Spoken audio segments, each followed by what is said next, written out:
এই ইয়াশা সাগর কিভাবে একজন সাধারণ মেয়ে হয়ে উঠলেন পাঞ্জাবি ও বলিউড মিউজিক ইন্ডাস্ট্রির আলোচিত নাম। 14 ডিসেম্বর জন্ম নেওয়া ইয়াশা সাগর ভারতে পাঞ্জাবে বড় হয়েছেন।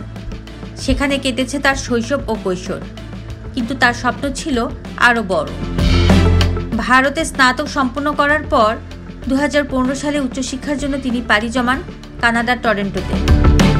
2017 সালে এক বন্ধুর হাত ধরে পাঞ্জাবি মিউজিক ইন্ডাস্ট্রিতে পা রাখেন ইয়াশা।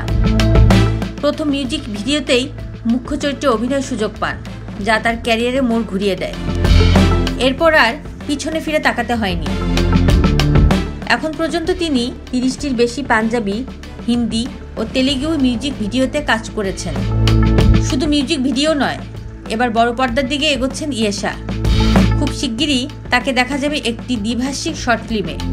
সেখানে তিনি অভিনয় করবেন একক মায়ের চরিত্রে। অভিনয়ে তার যাত্রা কেবল শুরু, তিনি চান আরও বড় কিছু করতে। এটাই ছিল ইয়াশা সাগরের গল্প। কেমন লাগলো? আপনার কি মনে হয় তিনি বলিউডেও সফল হবেন? মতামত জানান কমেন্টে।